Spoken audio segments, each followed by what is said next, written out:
अपने कर्मों पर विश्वास करो, भाग्य जरूर बदलेगा। समय गूंगा नहीं, बस मौन है। वक्त पर बताता है किसका कौन है। ताकत और पैसा जिंदगी के फल हैं। परिवार और मित्र जिंदगी की जड़ है। हम फल के बिना अपने आप को चला सकते हैं, पर जड़ के बिना खड़े नहीं हो सकते। दिमाग कचरे का डब्बा नहीं जिसमें आप क्रोध, लोभ, मोह, अभिमान और जलन रखें। दिमाग एक खजाना है जिसमें आप प्यार, सम्मान, ज्ञान, विज्ञान, मानवता, दया जैसी बहुमूल्य चीजें रख सकते हैं। याद रखिए, असफलता अनाथ होती है और सफलता के रिश्तेदार अनेक होते हैं। जहां आप कुछ नहीं कर सकते, वहां भी एक चीज जरूर कीजिए, कोशिश। नमस्कार मित्रों, आज की कथा बहुत ही रोचक और ज्ञानवर्धक होने वाली है, इसलिए वीडियो को अंत तक जरूर देखिए। गांव के किनारे बसा केसवी का छोटा सा घर हरियाली से घिरा हुआ था। 19 वर्षीय केसवी अपने परिवार के साथ यहाँ रहती थी। वह शांत स्वभाव की थी, लेकिन उसके अंदर हमेशा एक बेचैनी सी रहती थी। यह बेचैनी उसके बचपन से जुड़े सपनों की वजह से थी। हर रात वह एक अजीब सपना देखती थी। सपना ऐसा था जिसे वह समझ नहीं पाती, लेकिन वह उसकी यादों में बस गया था। उस सपने में वह खुद को एक रहस्यमयी जंगल में खड़ा पाती। चारों तरफ घने पेड़, एक अजीब सी ठंडी हवा और एक सुनहरा चमकीला पक्षी इतना सुंदर था कि उसे देखकर लगता जैसे यह किसी परीलोक से निकला हो। उसके पंखे सुनहरी रोशनी में चमकती थीं और उसकी आंखों में अजीब सी गहराई थी। वह पक्षी हमेशा केसवी को घूरता रहता और अपनी चोंच खोलकर कुछ कहने की कोशिश करता, लेकिन उसकी आवाज कभी केसवी तक नहीं पहुंचती। हर बार वह पक्षी उसकी ओर उड़े आती और जैसे ही वह करीब पहुंचता, केसवी की नींद खुल जाती। इन सपनों ने केसवी को बहुत परेशान कर दिया था। शुरू में उसने इसे अनदेखा करने की कोशिश की, लेकिन जैसे जैसे समय बीतता गया, यह सपने और भी स्पष्ट और बार बार आने लगे। केसवी को ऐसा लगने लगा जैसे यह सपना कोई इशारा कर रहा हो। केसवी के गांव के पास एक घना जंगल था जिसे अंधकार वन कहा जाता था। इस जंगल को लेकर कई भयानक कहानियां प्रचलित थी। गांव वाले कहते थे कि यहाँ कोई भी जाता है तो वापस नहीं लौटता। यहाँ तक कि दिन में भी वहां जाने की हिम्मत कोई नहीं करता था। बचपन में केसवी ने भी इन कहानियों को सुना था और डर से कभी जंगल की ओर कदम नहीं बढ़ाए थे, लेकिन उसके सपनों में आने वाला पक्षी और जंगल की छवि उसे अंधकार वन की याद दिलाते थे। एक दिन केसवी अपने सपने के बारे में अपनी दादी से बता रही थी। उसकी दादी गांव की सबसे बुजुर्ग महिला थी और उन्होंने जंगल से जुड़ी कई कहानियां सुनी थी। केसवी ने कहा, दादी, मैं एक पक्षी को सपने में बार बार देखती हूँ। वह सुनहरा पक्षी है और हर बार लगता है जैसे वह मुझसे कुछ कहना चाहता है, लेकिन उसकी आवाज मुझे सुनाई नहीं देती। दादी से थोड़ा सोचा और फिर गहरी आवाज में कहा, यह कोई साधारण सपना नहीं है बेटी।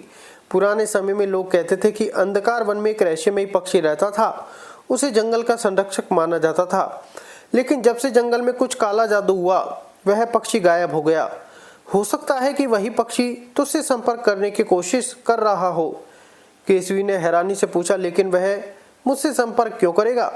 मैं तो बस एक साधारण लड़की हूँ। दादी ने सिर हिलाते हुए कहा, कई बार साधारण लोगों को भी बड़ी जिम्मेदारियां सौंपी जाती है। शायद तू ही उसकी मदद कर सके। उस रात केसवी को फिर वही सपना आया। इस बार सपना और भी स्पष्ट था। पक्षी ने अपनी चोंच से एक दिशा की ओर इशारा दिया। केसवी को सपने में ही समझ आ गया कि वह दिशा अंधकार वन की ओर थी। वह घबरा गई और उसकी नींद खुल गई। सुबह होते ही केसवी ने खुद को अजीब सा महसूस किया। उसकी बेचैनी अब और बढ़ गई थी। उसने तय किया कि वह अंधकार वन जाएगी। भले ही वह डरावना हो, लेकिन उसे जवाब चाहिए थे। पक्षी का बार बार उसे बुलाना कोई सामान्य बात नहीं थी।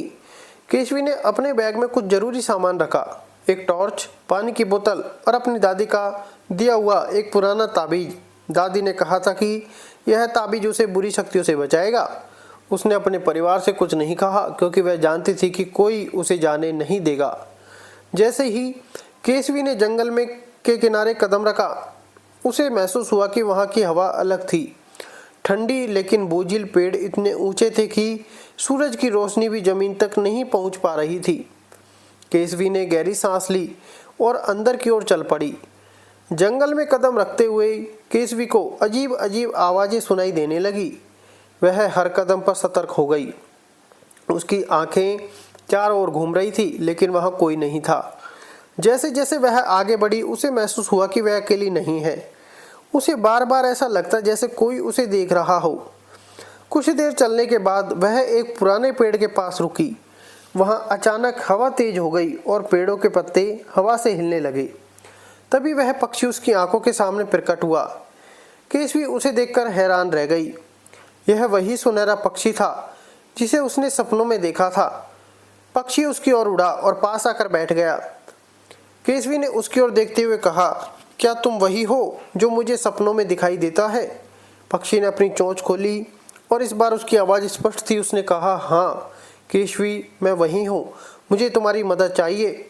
केसवी का दिल तेजी से धड़कने लगा। उसने कभी नहीं सोचा था कि उसका सपना सच हो सकता है, लेकिन वह जानती थी कि अब यह यात्रा सिर्फ एक शुरुआत थी। केसवी जंगल के घने पेड़ों के बीच खड़ी थी। उसके सामने वही सुनहरा पक्षी रू पहले बैठा था। उसके सुनहरी पंख धूप की किरणों में चमक रही थी और उसकी आंखों में गहरी उदासी थी। पक्षी का स्वर धीमा और गंभीर था। केसवी, में एक कठिन समय से गुजर रहा हूँ। तुम्हारी सहायता के बिना मैं इस जंगल को बचा नहीं सकता। केसवी की आंखों में जिज्ञासा और चिंता एक साथ झलकने लगी। उसने पूछा, लेकिन तुम कौन हो और मैं तुम्हारी मदद कैसे कर सकती हूँ? रुपहले पक्षी ने गहरी सांस ली और कहना शुरू किया, मैं इस जंगल का संरक्षक हूँ।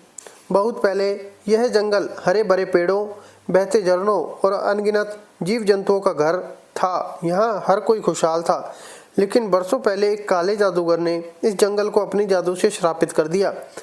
उसने जंगल की आत्मा को बांध दिया और मेरी शक्तियों को छीन लिया। अब यह जंगल मर रहा है और अगर मैं अपनी शक्तियाँ वापस नहीं पा सका तो यह हमेशा के लिए समाप्त हो जाएगा।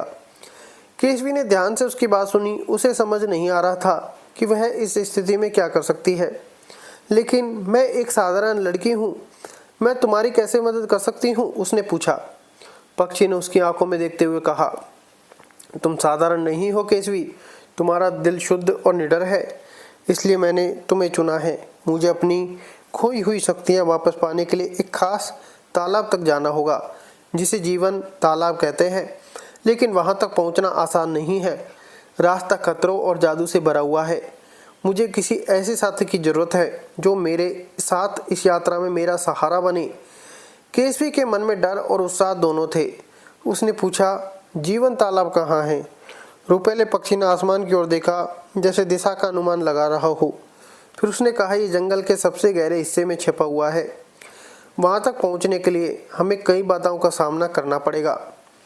जादूगर ने इस जंगल में कई जाल बिछा रखे हैं ताकि कोई उसकी शक्ति को चुनौती न दे सके। केसवी को अपने अंदर एक अजीब सी ताकत महसूस होने लगी। उसने सोचा, अगर यह पक्षी मुझ पर विश्वास कर सकता है तो मुझे भी अपने आप पर विश्वास करना चाहिए। उसने कहा, ठीक है, मैं तुम्हारी मदद करूंगी।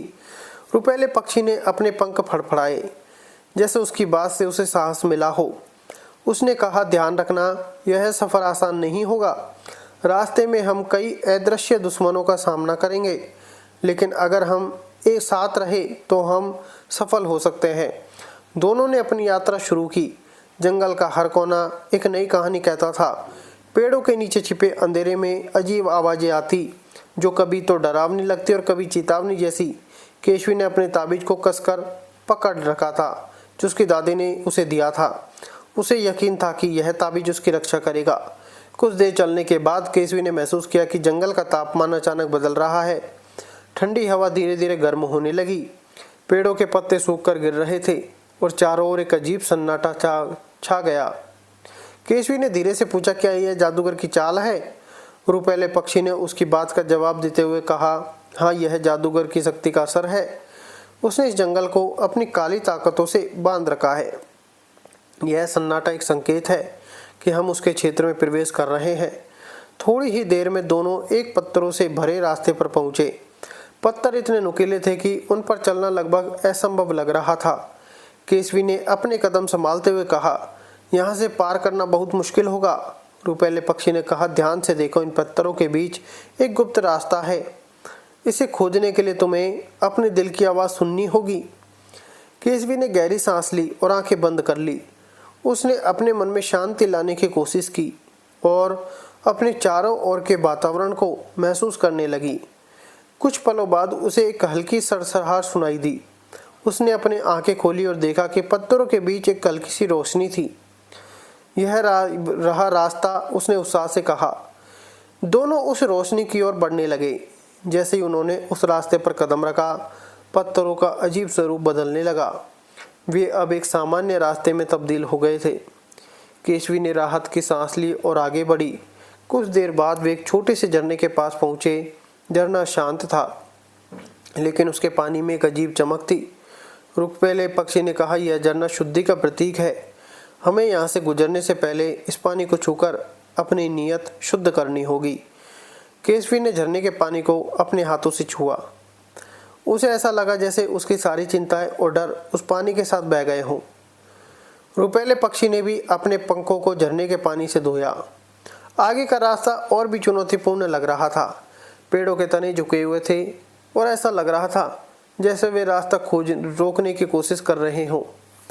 केशवी ने रुपहले पक्षी की ओर देखा और कहा, हम सही दिशा में जा रहे हैं ना? रुपहले पक्षी ने अपने पंख फैलाए और कहा, हाँ, यही रास्ता है, लेकिन अब हमें और सतर्क रहना होगा। रास्ते में केशवी ने महसूस किया कि जंगल के हर कोने में उन्हें रोकने के लिए कुछ न कुछ छिपा हुआ था, लेकिन उसके मन में रुपहले के लिए एक अजीब विश्वास था। वह जानती थी कि यह पक्षी उसे सुरक्षित रखेगा।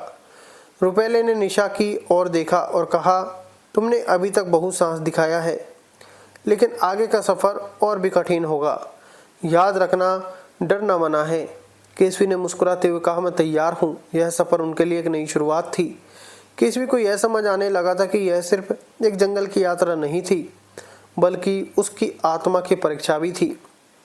जंगल में झरने के पास थोड़ी देर रुकने के बाद केशवी और रुपहले पक्षी ने फिर से अपनी यात्रा शुरू की।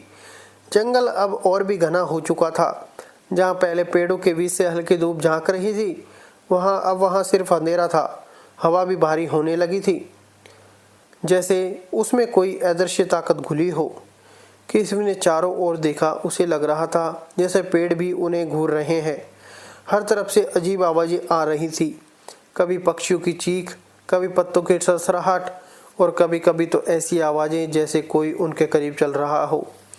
यह जगह इतनी डरावनी क्यों लग रही है? केशवी ने धीरे से पूछा। रुपहले पक्षी ने जवाब दिया, यह जंगल की आत्मा का असर है। जब जादूगर ने इस जंगल को श्रापित किया था, तो उसने यहाँ हर जीव को डर और उदासी में जकड़ दिया। यह आवाज़ें उन आत्माओं की हैं जो अब आज़ाद नहीं हो सकती।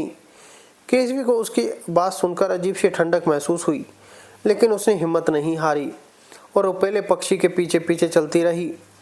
कुछ दूर चलने के बाद दोनों एक खाली जगह पर पहुँचे। वह जगह बाकी जंगल से अलग लग रही थी।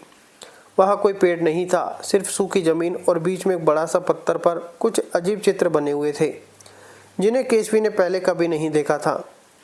यह क्या है? केशवी ने उत्सुकता से पूछा।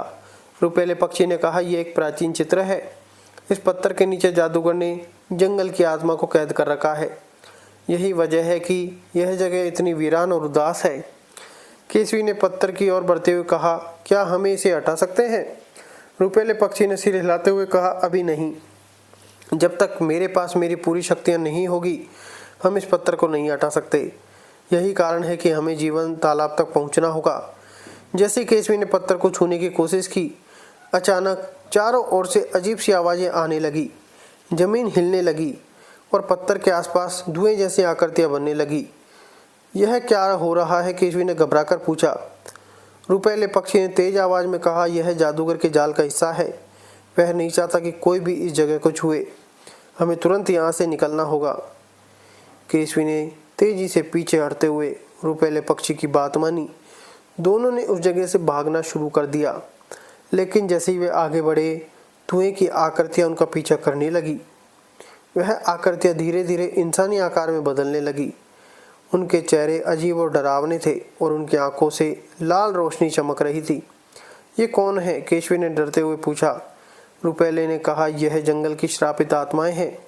ये जादूगर के नियंत्रण में हैं और किसी भी बाहरी व्यक्ति को नुकसान पहुंचाने के लिए तैयार रहती हैं। केशवी का दिल तेजी से धड़क रहा था, लेकिन उसने अपनी गति बनाए रखी। उसने देखा कि रुपेले ने अपनी चोंच से कुछ शब्द बोले और अचानक उसके चारों ओर हल्की सुनहरी रोशनी का घेरा बन गया। इस रोशनी में रहो, यह तुम्हारी रक्षा करेगी, रुपेले ने कहा। केशवी ने घेरा नहीं छोड़ा और आगे बढ़ती रही। आत्माएं रोशनी के पास आते ही जलने लगी और चीखते हुए पीछे हट गईं। कुछ देर बाद वे दोनों एक सुरक्षित जगह पर पहुंच गए। केशवी ने गहरी सांस ली और कहा, यह सब कितना डरावना था। क्या पूरी यात्रा ऐसी ही होगी? रुपेले ने गंभीरता से कहा, हाँ, यह आसान नहीं होगा, लेकिन तुम्हें अपने डर पर काबू पाना होगा। डर को अगर तुमने खुद पर हावी होने दिया तो यह यात्रा खत्म हो जाएगी। केशवी ने उसकी बात को समझते हुए सिर हिलाया। उसने महसूस किया कि रुपेले की ताकत और उसका अनुभव ही उन्हें इस खतरनाक जंगल से बाहर निकाल सकता है। आगे बढ़ते हुए केशवी और रुपेले पक्षी एक नदी के पास पहुंचे। नदी शांत दिख रही थी, लेकिन उसमें बहता पानी इतना गहरा था कि उसकी तलहटी तक देख पाना नामुमकिन था। यहाँ से हमें नदी पार करनी होगी, रुपेले पक्षी ने कहा। लेकिन यहाँ तो कोई पुल भी नहीं है, हम इसे कैसे पार करेंगे? केशवी ने हैरानी से पूछा। रुपेले ने कहा, यह नदी अपने आप में एक परीक्षा है। अगर तुम्हारा दिल सच्चा और इरादा पवित्र है तो यह नदी तुम्हें रास्ता देगी। केशवी ने नदी के किनारे खड़े होकर गहरी सांस ली। उसने अपनी आंखें बंद की और अपनी अंदर की ताकत को महसूस करने की कोशिश की। उसे याद आया कि क्यों वह इस यात्रा पर निकली थी, अपने सपनों में दिखने वाले पक्षी की मदद के लिए, जंगल को बचाने के लिए। जैसे ही उसने अपने इरादों को साफ किया, नदी का पानी अचानक शांत हो गया। पानी के ऊपर पत्थरों का एक रास्ता उभरने लगा। केशवी ने चौंक कर रुपेले की ओर देखा। अब जाओ, यह रास्ता तुम्हारे लिए है, रुपेले पक्षी ने कहा। केशवी ने कदम बढ़ाया और पत्थरों पर चलने लगी। हर कदम पर उसे लग रहा था कि यह रास्ता सिर्फ उसके विश्वास के कारण बना है। उसने रुपेले को अपनी ओर आते देखा और दोनों धीरे धीरे नदी पार कर गए। नदी पार करने के बाद केशवी को लगा जैसे उसने अपने डर पर काबू पा लिया हो। उसने रुपेले पक्षी की ओर देखा और कहा, अब मुझे यकीन हो गया है कि हम इसे पूरा कर सकते हैं। रुपेले ने मुस्कुराते हुए कहा, यह सिर्फ शुरुआत है, केशवी, असली परीक्षा भी बाकी है। केशवी ने सिर हिलाया और उनकी यात्रा जारी रही, लेकिन इस बार उसके मन में डर से ज्यादा हिम्मत थी। उसने खुद से वादा किया कि वह हर चुनौती का सामना करेगी, चाहे वह कितनी भी कठिन क्यों ना हो। केशवी और रुपेले पक्षी लगातार जंगल में आगे बढ़ते रहे। अब तक उन्होंने कई खतरों का सामना किया था, शापित आत्माएं, अजीब आवाजें और रास्ते में खड़ी जादूगर की ताकतों की अड़चन। लेकिन केशवी को अब अपने डर पर काबू पाने का विश्वास हो चुका था। वह जानती थी कि अगर वह इस जंगल को बचाना चाहती है तो उसे और भी बड़ी चुनौतियों का सामना करना पड़ेगा। रुपेले पक्षी ने केशवी को बताया था कि वे अब जंगल के सबसे गहरे हिस्से में पहुंचने वाले हैं, जहां जादूगर का महल स्थित था। वहां से आगे की यात्रा और भी कठिन थी। जंगल के इस हिस्से में पहुंचते ही चारों ओर एक अजीब सी खामोशी छा गई। पेड़ बिल्कुल शांत हो गए और हवा में घना कोहरा फैलने लगा। यहाँ से हमें और सतर्क रहना होगा, जादूगर अब हमारी तलाश कर रहा है। हमें उसके महल तक पहुंचने से पहले किसी भी खतरे से बचना होगा, रुपेले पक्षी ने कहा। केशवी ने गहरी सांस ली और सिर हिलाया। हम उसे हराने के लिए पूरी तरह तैयार हैं, उसने कहा। आगे बढ़ते हुए वे एक विशाल झील के किनारे पहुंचे।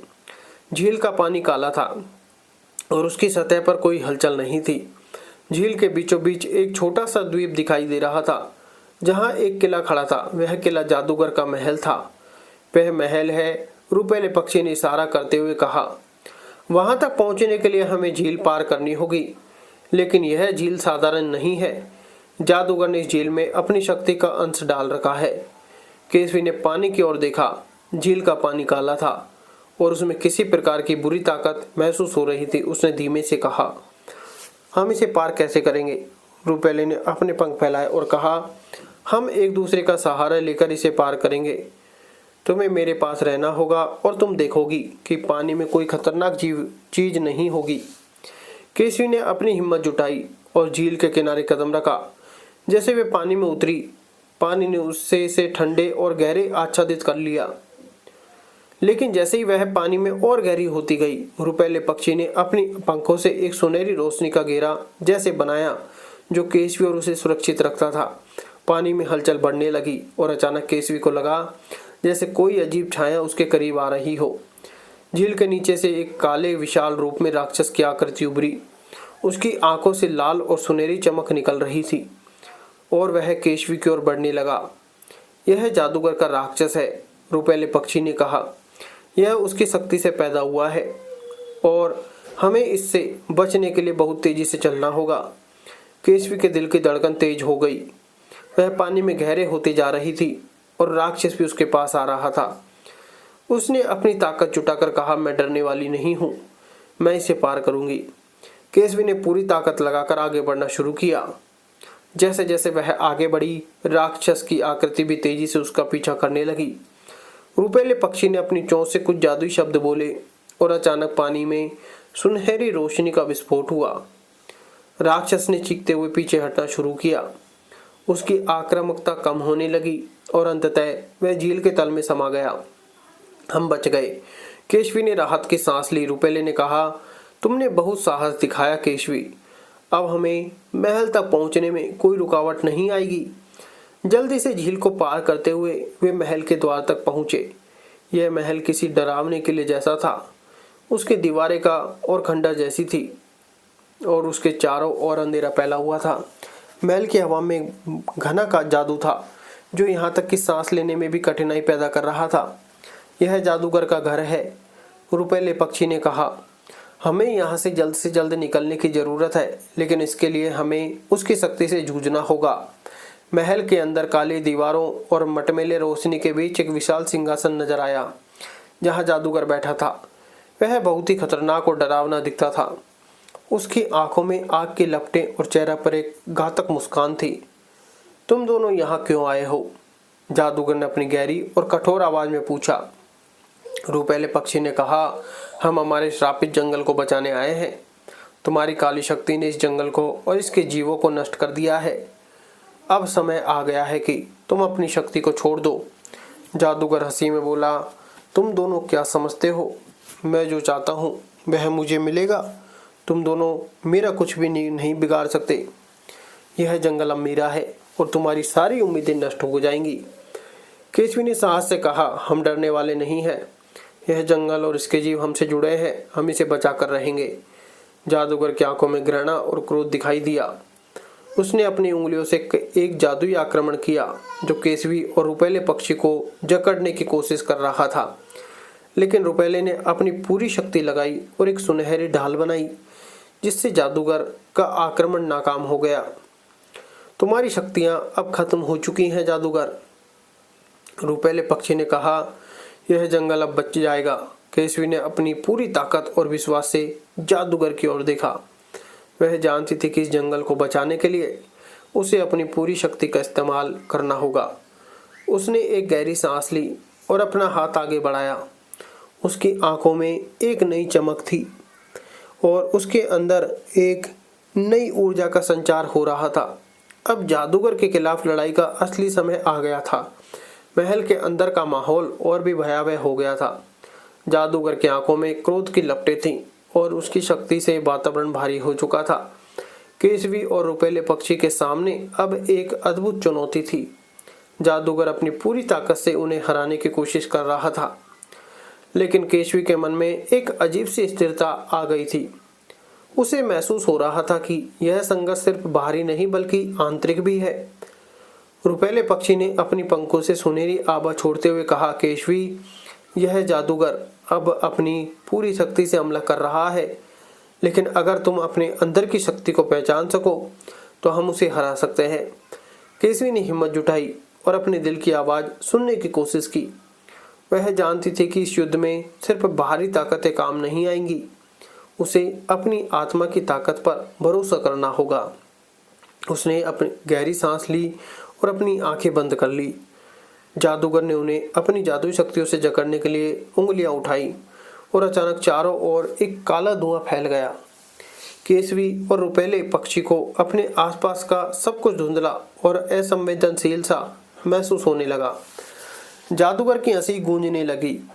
तुम दोनों मेरे खिलाफ कुछ भी नहीं कर सकते। इस जंगल में हर जगह मेरी शक्ति का असर है। लेकिन केसवी ने अपनी आंखें खोली। वह अब किसी डर से नहीं बल्कि अपने इरादों और अपनी सच्चाई से प्रेरित थी।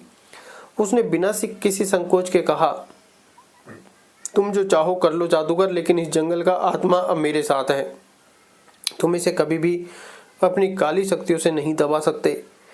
यह सुनते ही जादूगर के चेहरे पर गुस्सा और घृणा की लहर दौड़ गई। उसने जोर से हाथ फैलाया और अचानक एक विशाल बवंडर उठा। वह बवंडर केसवी और रुपेले की ओर बढ़ने लगा, जैसे वे दोनों को चिपकाकर उनके अस्तित्व को मिटाना चाहता हो। लेकिन केशवी ने अपना हाथ आगे बढ़ाया और वह महसूस करने लगी कि उसका दिल पूरी तरह से शुद्ध और मजबूत हो चुका है। उसकी आंखों में अब आत्मविश्वास और साहस था। जैसे ही उसने अपनी आत्मा को पूरी तरह से खोलने का निर्णय लिया, एक सुनहरी रोशनी की लहर उसके शरीर से बाहर आई और वह बवंडर जैसे शक्तिशाली हमले को रोकने लगी। यह क्या हो रहा है? जादूगर ने चौंकते हुए पूछा। उसकी आवाज में घबराहट थी। केसवी ने सिर उठाया और गहरी आवाज में कहा, यह रोशनी मेरी आंतरिक शक्ति का प्रतीक है। तुमने इस जंगल की आत्मा को शापित किया है, लेकिन अब उसे मुक्ति मिल रही है। जादूगर ने अपनी सारी ताकत को इकट्ठा किया और केसवी पर पूरी जोर से हमला किया, लेकिन केसवी ने अपनी शक्ति से उस हमले को परास्त कर दिया।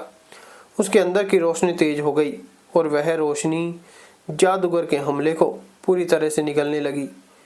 नहीं, जादूगर चिल्लाया और उसकी शरीर तड़पने लगा। उसे समझ में आ गया था कि अब उसकी शक्ति खत्म हो रही थी। जंगल की आत्मा जिसे उसने शापित किया था, अब उसे अपनी शक्ति से परास्त कर रही थी।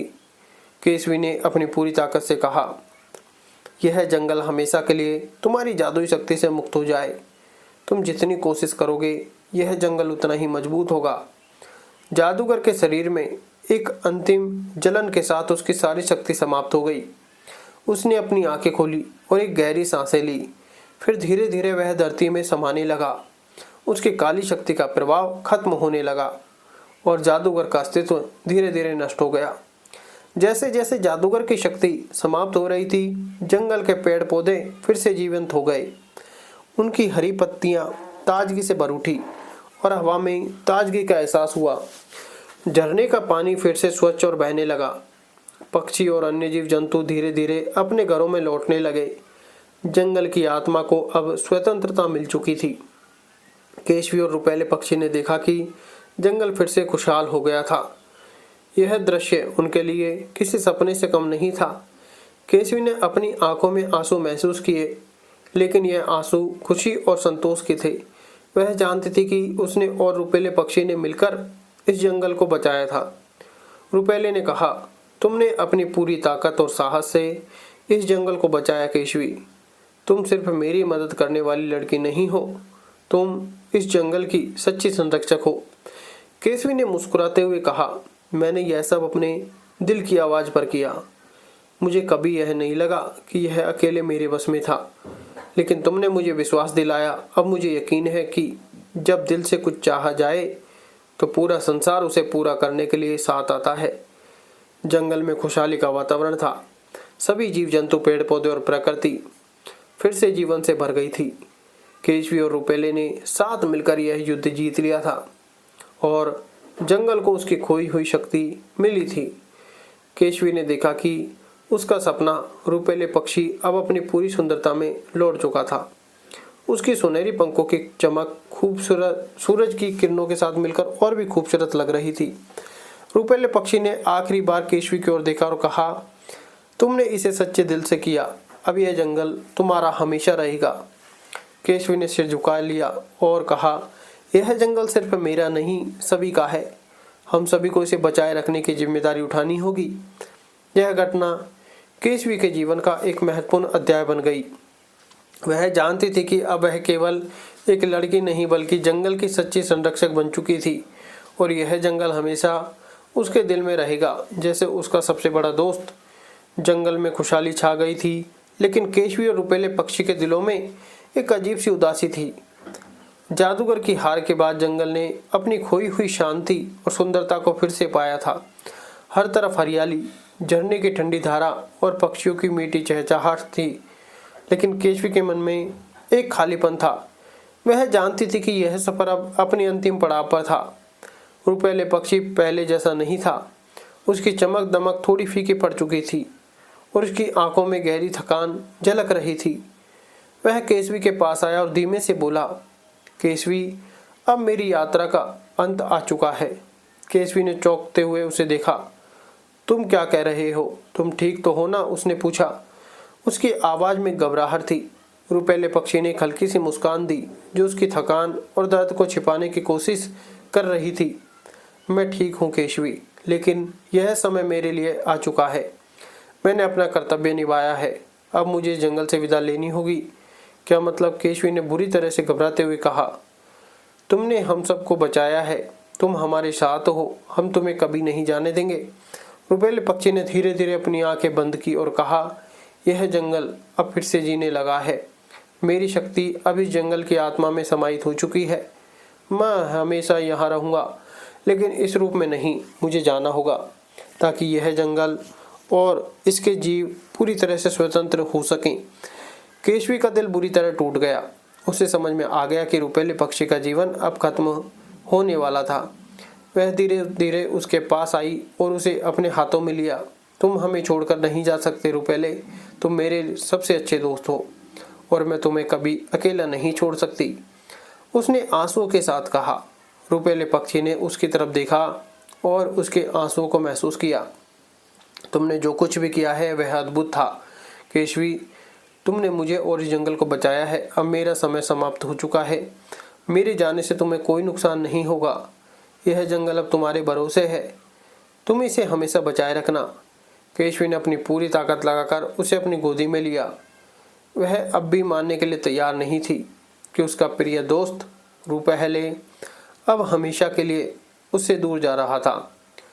रुपेले पक्षी ने धीरे धीरे अपनी आंखें बंद की और उसकी चोंच से एक आखिरी बार नरम सी आवाज निकली, तुमने मुझे सच्चे दिल से समझा और साथ दिया। मैं हमेशा तुम्हारे साथ हूँ, चाहे तुम मुझे देख सको या नहीं। इस जंगल की आत्मा अब मेरी आत्मा है, हमेशा याद रखना। केशवी, तुम अकेले नहीं हो। फिर जैसे ही उसने आखिरी सांस ली, उसकी पंखों की सुनहरी चमक मध्यम पड़ने लगी। उसकी जो रोशनी एक समय जंगल की रोशनी करती थी, अब धीरे धीरे फीकी हो रही थी। केशवी ने अपनी आंखों को पोंछते हुए उसे आखिरी बार देखा। वह जानती थी कि रुपेले पक्षी का अस्तित्व अब केवल यादों में रह जाएगा और इस जंगल की आत्मा के रूप में हमेशा के लिए जीवित रहेगा। रुपेले पक्षी की देह धीरे धीरे चूर होकर मिट्टी में मिल गई और हवा में एक हल्की सी गूंज गूंजने लगी, जैसे वह जंगल में समा गया हो, जैसे उसकी आत्मा हर शाखा और हर पत्ते में बसी हो। केशवी ने अपनी आंखें उठाई और एक आखिरी बार जंगल को देखा। अब यह पूरी तरह से मुक्त था, लेकिन उसे इसका साथ देने वाला उसका सबसे प्यारा दोस्त अब नहीं था। उसकी खुशी और दर्द एक साथ थे। जंगल तो बच गया था, लेकिन उसने अपना सबसे अच्छा दोस्त खो दिया था। मैं हमेशा तुम्हारी याद रखूंगी रुपेले, तुम मेरी जिंदगी का सबसे सुंदर हिस्सा थे। केशवी ने अपने दिल में एक वादा किया, यह जंगल तुम्हारे लिए हमेशा जीवित रहेगा। उसने सिर उठाया और धीरे धीरे जंगल के बीच से गुजरते हुए कहा, तुम हमेशा मेरे साथ रहोगे। रुपेले पक्षी यहाँ से आगे केशवी अकेले ही चल पड़ी, लेकिन अब वह पूरी तरह से बदल चुकी थी। जंगल की आत्मा और रुपेले पक्षी की यादें हमेशा उसके साथ थी और उसने ठान लिया था कि वह इस जंगल को हमेशा बचा कर रखेगी, क्योंकि अब यह उसके लिए केवल जंगल नहीं बल्कि रुपेले पक्षी की आत्मा का घर था। वह धीरे धीरे जंगल से बाहर निकल आई और वहां से एक नई शुरुआत की और कदम बढ़ाया, लेकिन उसका दिल हमेशा उससे एक प्यारे पक्षी के लिए उदास रहेगा जो कभी उसके सबसे अच्छे दोस्त रहा था। मित्रों, हमारे हाथों की रेखाएं हमें वहां तक भेज ही देती हैं जहां तक जाना होता है, किंतु हमारे कर्म हमें वहां तक ले जाएंगे जहां हमें जाने की इच्छा होती है। इसलिए मित्रों, हमें अपने कर्मों और मेहनत पर विश्वास करना चाहिए। हम अपने कर्म और मेहनत से अपना भाग्य जरूर बदल सकते हैं। साथ ही अगर हमारे कर्म किसी की भलाई के लिए है तो उनका परिणाम और भी अच्छा होता है।